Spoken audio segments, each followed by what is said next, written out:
Here's the scenario. You've been injured in a serious accident. The doctor says your recovery could take months, maybe even years, yet your insurance company is denying your claim every step of the way. If something like this happens to you, call me, Brian Goldfinger of Goldfinger Personal Injury Law. We have offices in Toronto, London, Peterborough, and now Kitchener-Waterloo. Visit goldfingerlaw.com and get us working for you. Get Goldfinger today. You know what I want?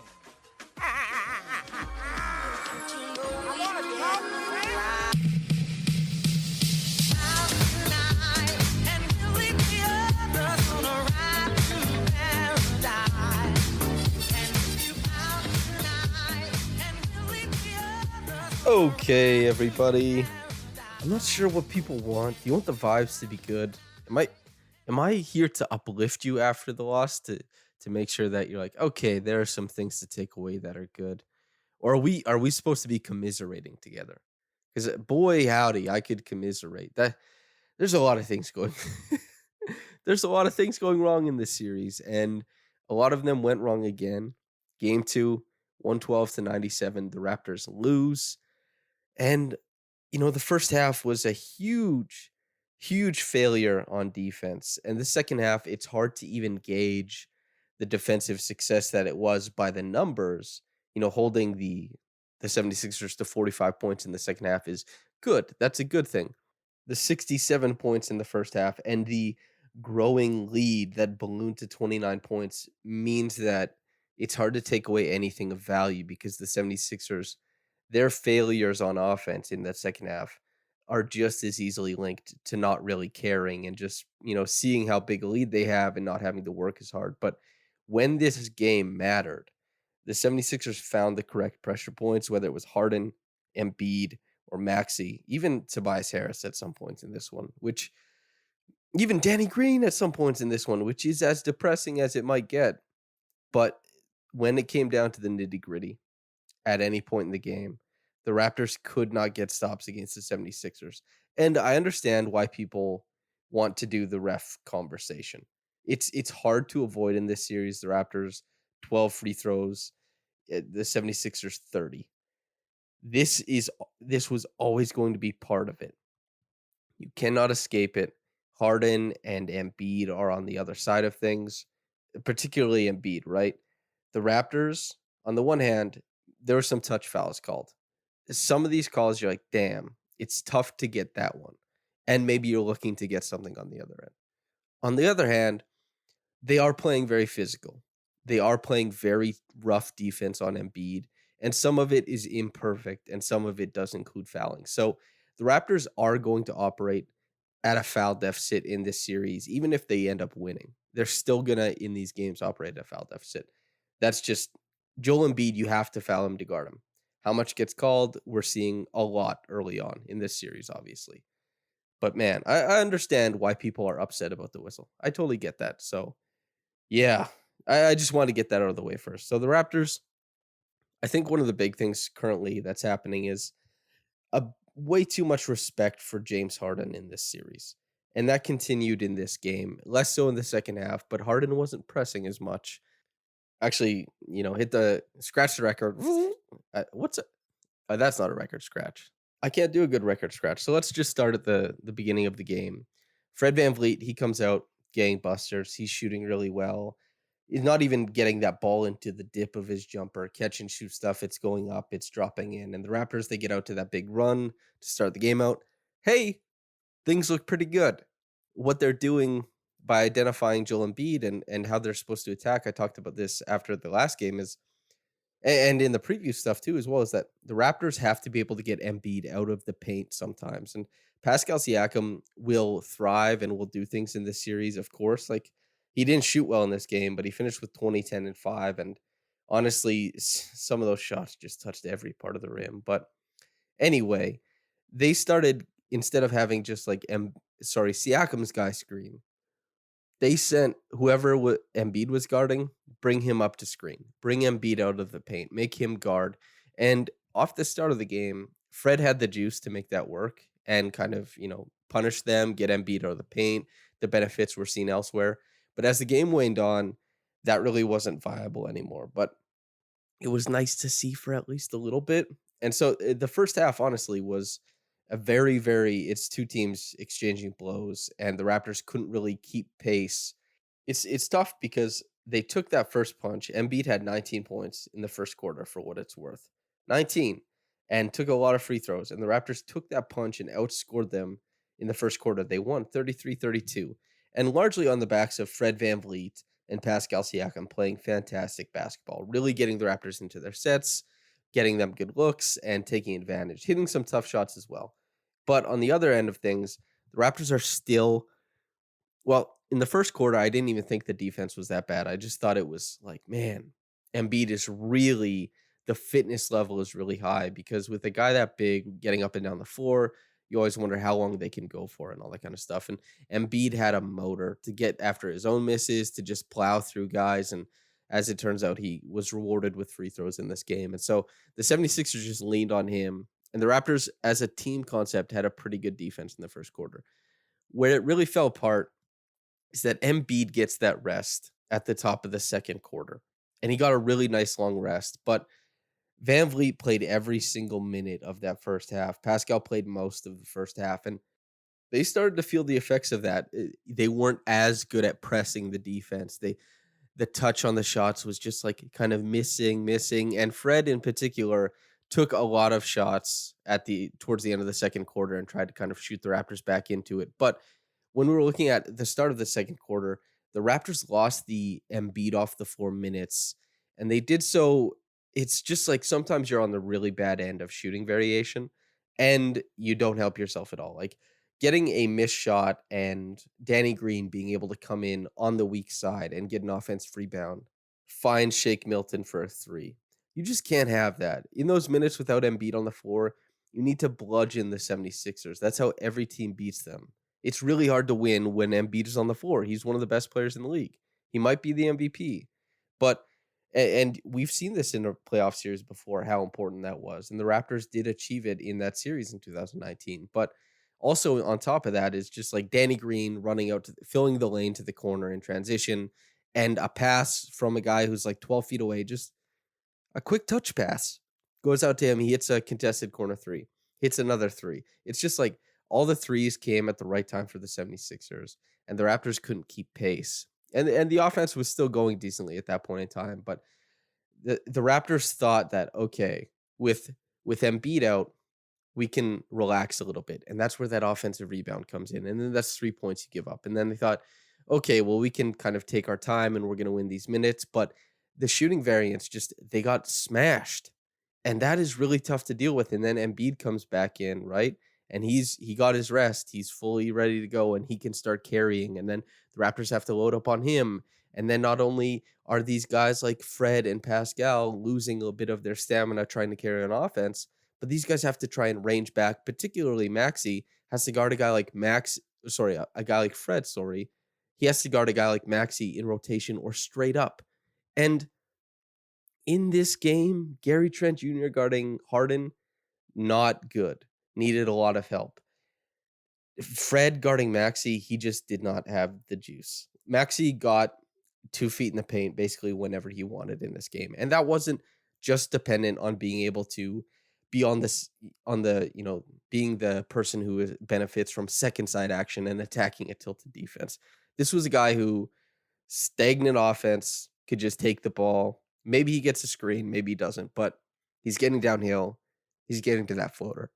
And this is the tough thing about, missing a Scotty Barnes, missing Gary Trent Jr. is that Gary Trent Jr. in these regular season contests, because Gary Trent played 9 minutes, took 3 shots, didn't make anything, and had to leave again with the sickness that very clearly affected him in game 1.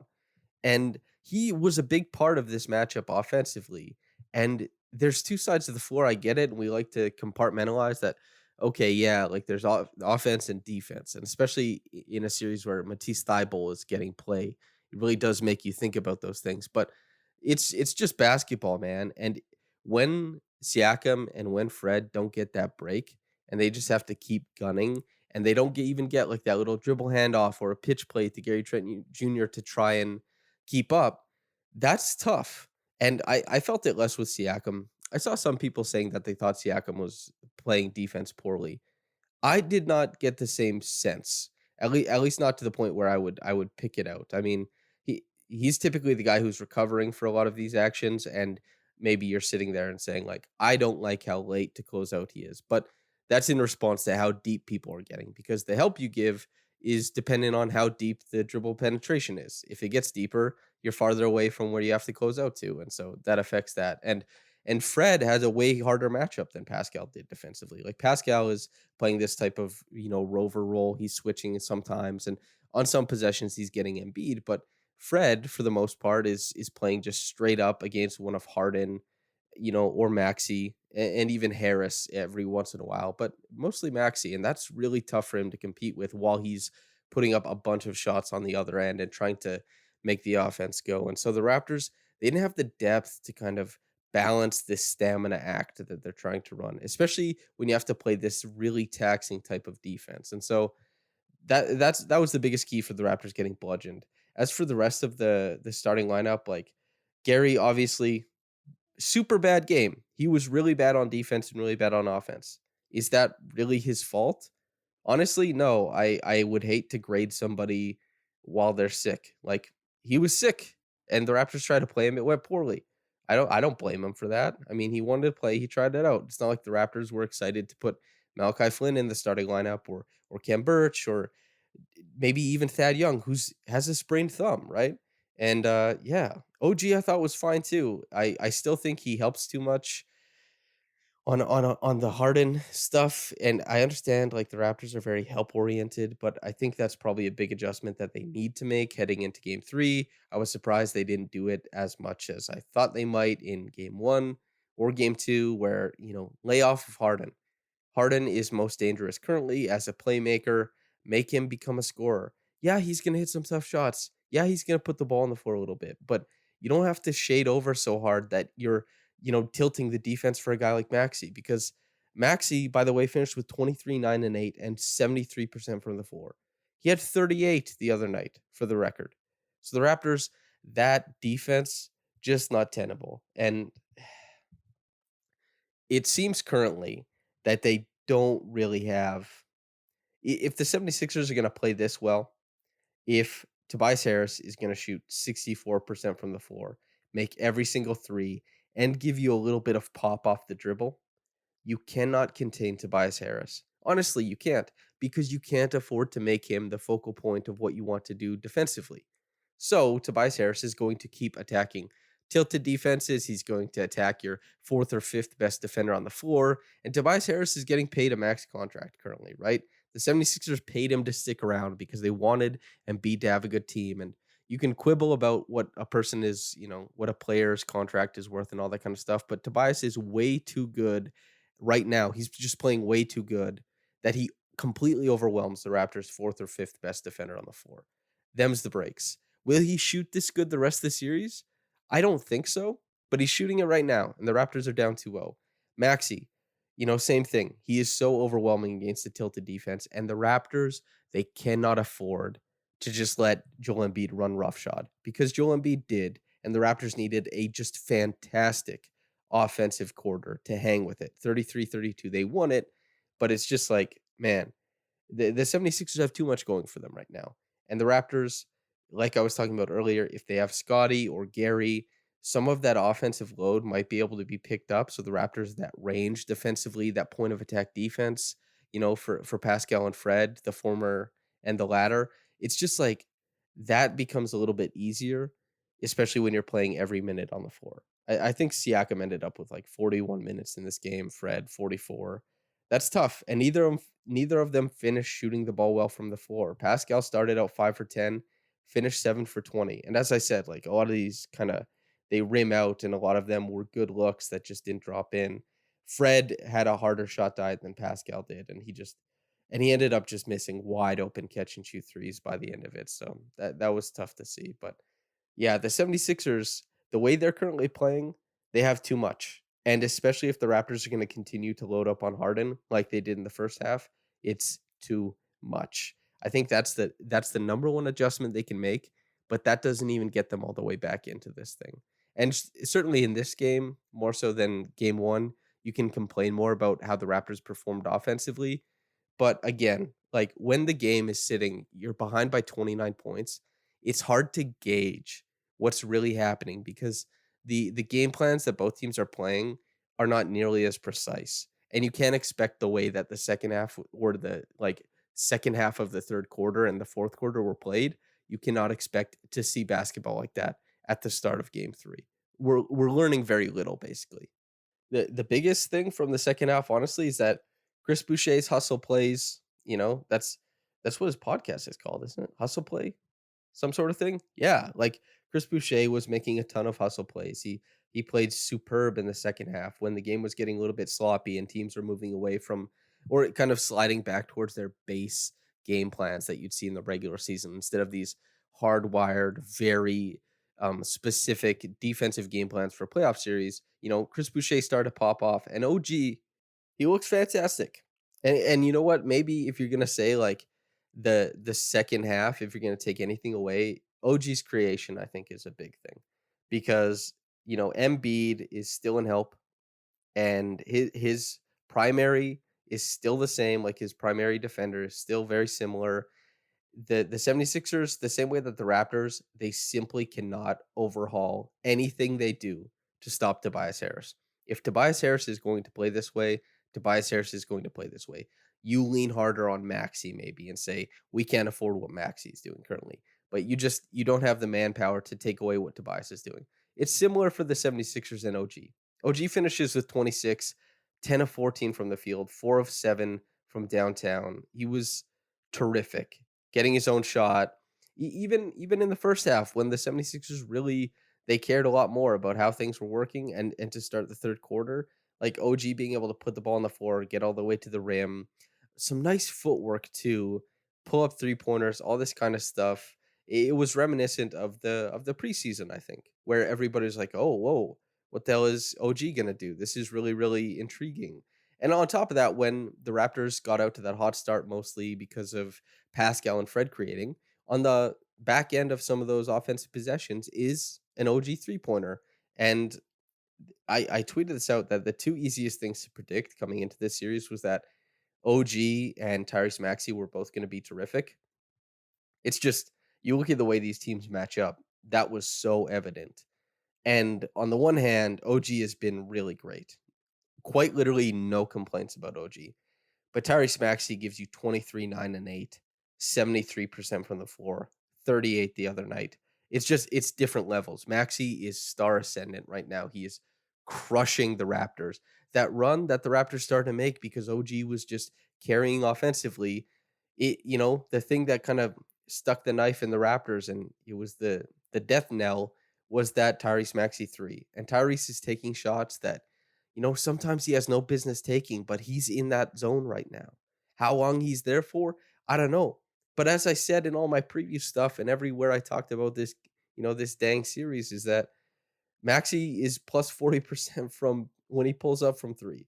He's like 45% when he's a catch and shoot option from 3. He's just fantastic cutting to the rim. It's too much. And I think that the Raptors would be better served by putting some of that defensive attention on him instead of Harden. Because if you were saying, okay, let's make Maxi prove it. Well, and that's the thing too, right? Is that make Harden the off ball guy because Harden isn't that good off ball.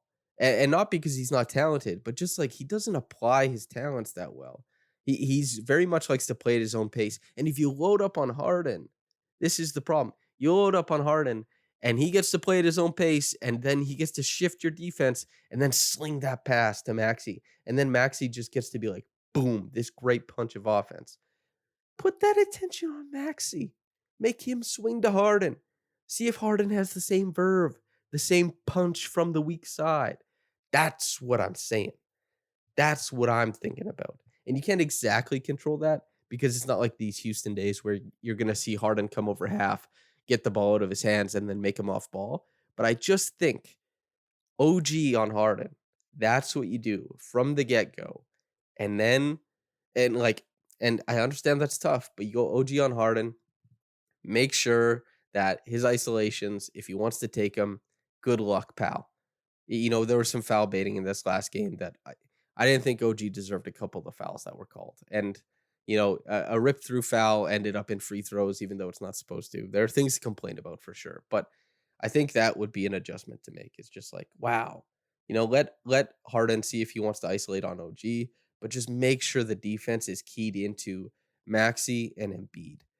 And if Harden wants to turn back the clock, you see if it'll happen. But dare him to do it. Because I don't think he's got the juice right now, man. He went 3 of 9 from the floor tonight, but he continued to tilt the defense.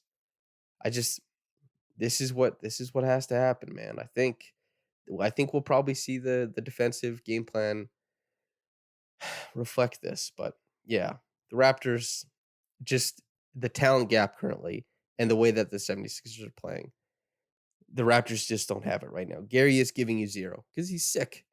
Fred, Pascal, a lot of defensive attention.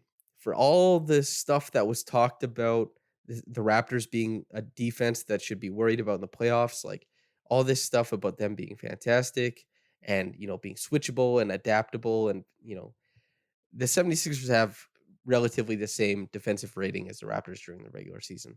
And they have Embiid, who is as proven a playoff defender as many players in this league. It's not like the defensive player of the year who comes in and locks down a whole series, but Embiid, when it was Kyle and Kawhi and Pascal, all those guys, Embiid locked down the paint against those guys. Kawhi had to hit, step back three after step back three to beat him then. And Embiid is better now. So the 76ers can slump their way into pretty good defense, especially at the rim. And the Raptors aren't slumping their way into anything right now. And man, it's tough. It's just tough. Reggie Evans Award, we'll go with Chris Boucher. And I feel pretty good about that. He hustled his butt off. And in a game like this, you want the guy who hustles his butt off, give him a little reward for that. And yeah, there you go. Chris Boucher, Reggie Evans Award. Hopefully he brings that, hopefully he's able to impact the game at the same level, starting in the first quarter whenever he checks in, right? That'd be fun for game 3. And Phil Jackson, right? That's the quote, is that series doesn't start until you win on the opposing team's floor. So the Raptors can keep this series at not started by winning 2 in a row in Toronto. We'll see what adjustments they make. So the top quick reaction comment is from Niagara_dude, quote, I still believe we can win the series, but Nurse needs to adjust. We need to play with pace, fast break / transition basketball on Wednesday and move the damn ball in half-court offense. Other than Maxey, the 76ers do not have much speed and great athletic ability. Move the ball and force them to defend. Right now with ISO basketball, we are allowing them to stand around and rest at defensive end. Get Danny Green in space or Harden in space and force them to chase and use energy. 76ers are playing great team basketball and getting wide open looks because of it. They shot almost 47% from 3. Their others are making shots, which has been the difference in the series. End quote. Yeah, some of these things is just like, how do you get from point A to point B, I suppose? Like playing with pace and moving the ball around and forcing them to defend. No ISO basketball. The Raptors, if they're not playing Gary Trent Jr., they lose a huge part of their shooters, right? And if Fred VanVleet is going to shoot 5 of 16 from 3, that's also, and miss wide open catch and shoot shots, that's also losing a bunch of shooting. And Fred is also shooting less than 30% on threes since the All-Star break. Why would the 76ers move? Right? Why would they move? How would the Raptors be able to get them in space if the 76ers don't respect the shot and don't really care? Like, yeah, Precious, shoot it. Chris Boucher, shoot it. Right? And Precious, to his credit, took a couple guys off the bounce earlier in the game when they were like, okay, what's it going to be? But how do you get the 76ers to do this? And the Raptors were last in assist percentage during the regular season. What they do on offense is not, punch the middle in, swing the ball, extend advantage, swing. Like their players, they don't have the shooting to get those like insane closeouts from teams. What the Raptors do is they find a mismatch or they find an action that they like and they exploit that action. It's not like the beautiful Spurs basketball where these guys are, exploiting this advantage and then getting side action and then attacking here and cutting here and moving the ball around and ping. We've seen like 2 games this season where they played like that, And that was against like the Charlotte Hornets. And, Fred wasn't even there for that game. That's kind of how did the Raptors play this way when they haven't at all? And especially when they can't dictate that the 76ers should even respond to a lot of this stuff. Like I said, like at the top of the podcast, Fred was able to get, Embiid out of the paint, but then eventually that advantage went away as the game went on. And that just wasn't the case anymore. And, how do they get Danny Green or Harden in space? I don't know.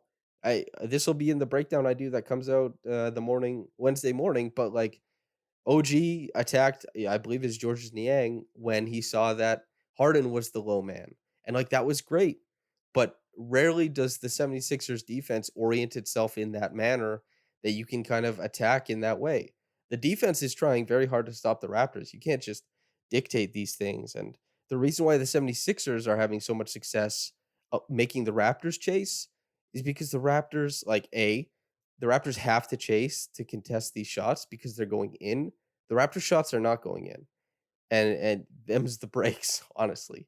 But also, even Pascal Siakam, like if he swings the ball to Fred VanVleet because he's getting shaded heavily on a drive, like the same way that James Harden is Fred VanVleet going to tear into the middle of the defense and finish at the rim like Maxey would? Absolutely not. Is Gary Trent Jr. going to do that? No. Is Anunoby going to do that? Maybe on occasion, but he'll probably be a little bit slower. He might turn it into a post up or something like that. And so, Precious Achiuwa was probably as close as it got to a guy taking guys off the bounce, attacking closeouts. And you wonder how the Raptors can dictate these things and make them happen. I don't really see, like, obviously, if you can get Harden and Green and George Niang and everybody on an island, go for that. Compromise them where you can. But how the Raptors get to that point, I'm not sure. And especially since that isn't how they play basketball at all and hasn't been how they've played offensively at all this season. I don't even think they have the guys to do it. But I certainly hope they do. That'd be fun. Fun brand of basketball. Although I enjoy their brand of offense. The offense was sloppy in this game, but the defense is what lost it for them for the second game in a row, for what it's worth. The problems are on defense. The Raptors' offensive problems look a lot smaller if they're getting, some of these possessions in transition and that kind of stuff. And if they're getting offensive rebounds to get those extra possessions too, like they have been all season. But it's not happening right now. And so can they completely switch styles and play this brand new way of basketball? I don't see it.